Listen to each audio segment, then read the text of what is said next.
it is me, Chibimaru, and today I'm going to be showing you guys how to make your not very usable players strong as heck. And before I get into the video, I'd really appreciate it if you just hit that subscribe button down below. And okay, so now I'm gonna assume that you have already done that, and we're gonna continue. So the player that I decided to build for this video is none other than Swimsuit Qiyou. So now I'm gonna show you guys how to make a player that you think doesn't really work strong. And this will really help you with, you know, let's say you really like a player that you never see on other teams and you think, oh, I really think that player is not that strong because nobody else is using them.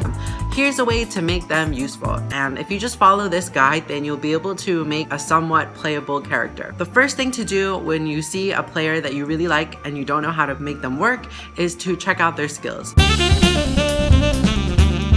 So we already know that Qiyou is a defender from over here. So we know she's a defender, and then we look over here at the active, it's a steal. That's pretty normal. She's just gonna use it as an active to steal against an opponent.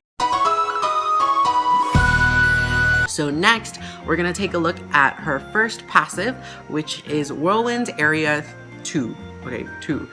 So this increases the action speed, attack power, and receiving pass effect by 35% for 15 minutes with a pass. So this seems very, very strong, right? Because it's increasing action speed, attack power, receiving pass effect. These are really, really good stats that players want to get by 35%, which is a really high number. And it's for 15 minutes, which is a long time.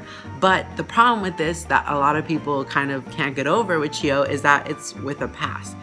When is your defender going to be doing a pass? Normally defender AI is going to be stealing even if they're at low health, and then or penetrating or something like that. So a lot of people don't really know how they can get this buff used. But anyway, we're going to get into how we did that later. And so next is Nature's Movement, and this is a very, very powerful ability. This one increases the attack power by 30% and max HP by 15% for 10 minutes when attacked, and it accumulates up to 5 times. So that's 150% attack power, and that's 75% max HP increased if she accumulates it all the way. Now, a lot of people are saying, yeah, but what if your Qiyou dies? She loses all the stats, so what's the point? Well, actually, that's really true. So a lot of people can't really seem to figure out how to use Qiyou because she has great passives, but she's not going to be able to live to get them off. Well, I'm going to explain that, so continue and watch the video. So Dash of Planes is her last passive. It increases her critical rate and action speed by 20%. That's fine. That's pretty good. Step 1 is to look at these skills and kind of get a feel of what kind of player this character is.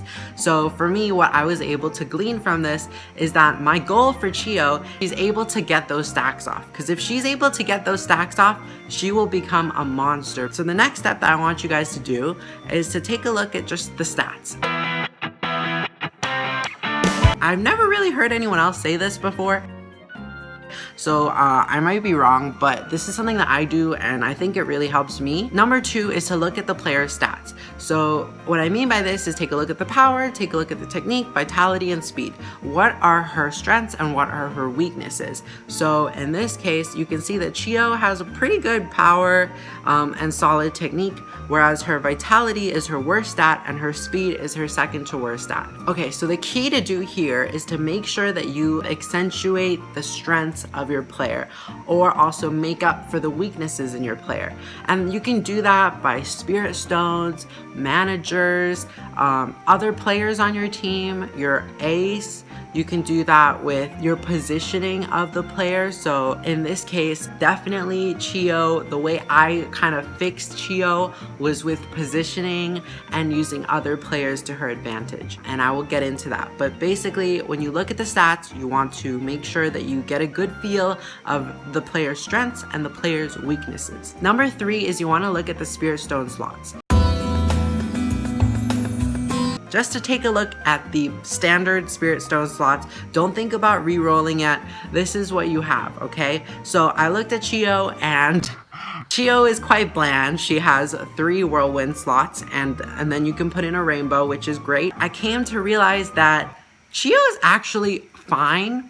You actually make her strong enough that hit back and stay alive. I decided, why not max out her damage? Why not make her super strong? She has all that attack power that she can stack, and when she passes, she also gets attack power, receiving pass effect. She's gonna be, why not accentuate that, you know? So it was just, the answer was under my nose the whole time, and I think I figured it out. So of course I'm gonna put on Ardio's Foot. Ardio's Foot increases attack power by 60% when being attacked, so that's gonna add on to that other passive, which was already at 150% if max stacked, so that's gonna be 210% attack power when being attacked, and then it inflicts 20% of the HP within the enemy position with a steal. So I thought, that's great, why not put her in the front line? That was when everything kind of blew up. Like, everything went a little bit like, whoa, wait, I can do that? Before, I would think, okay, Qiyou, it says that Qiyou likes to be put in the center, you know, on the right,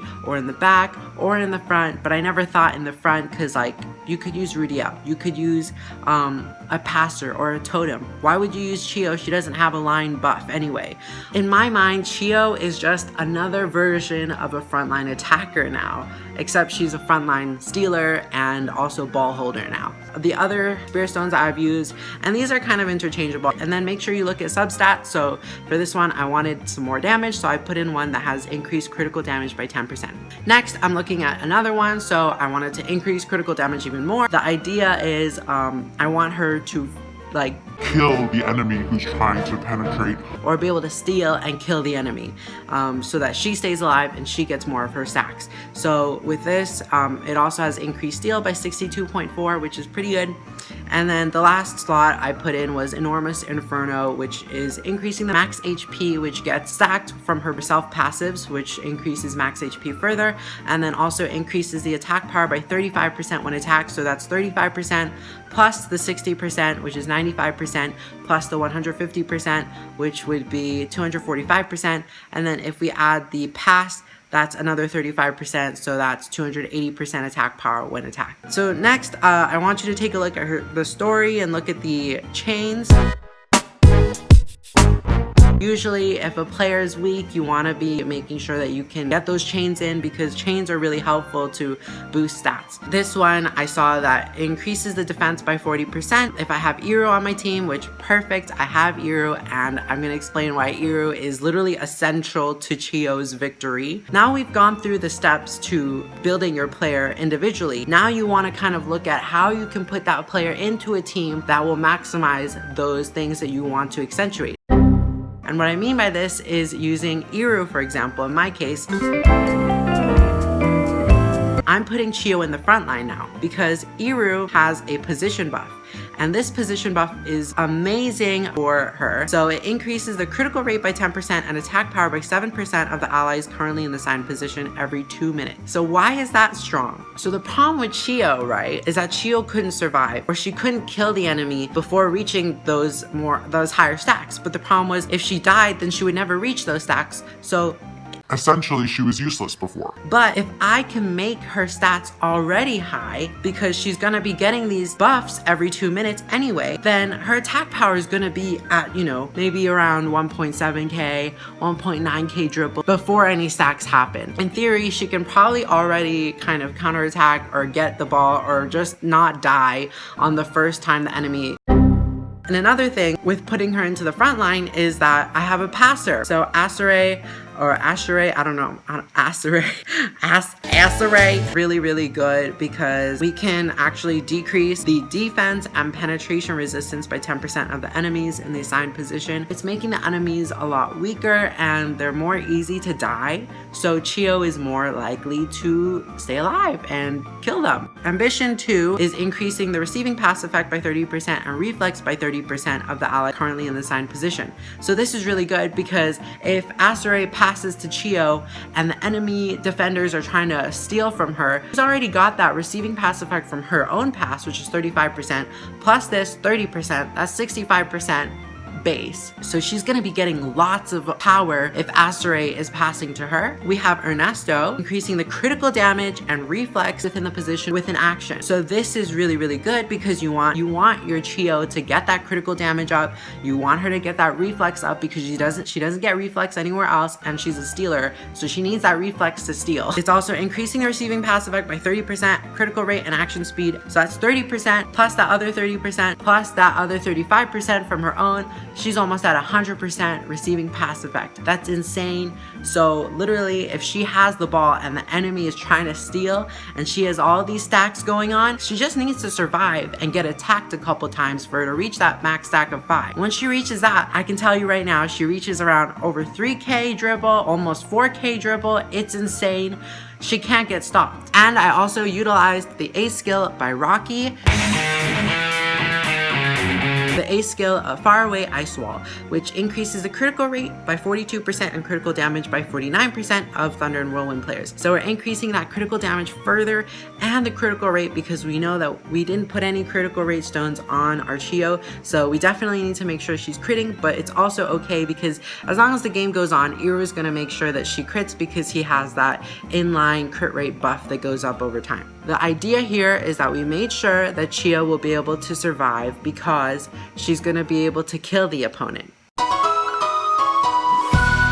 So the final step to building your player is to actually invest in them. Definitely you want to be investing in your player and do it wisely. So there is a formula on how to invest in your players and how to put in those resources properly so you're making the most out of that. And I do have a video of that and I'm gonna link it over here or over here. It'll come up as like a card and I'll also put it in the description. So just like watch that video later, okay? So thank you. What's up my Chibis? I totally forgot to record an outro, which is super embarrassing, but anyway, please subscribe and comment and like, and also share this video if you want. And I'm probably going to be coming out with a Qiyou video soon so you guys can see how this actually, you know, turned out. But for the purpose of this video, I just wanted to keep it short and just show you how to make any player work. So anyway, I love you Chibis, and okay, Chibis out.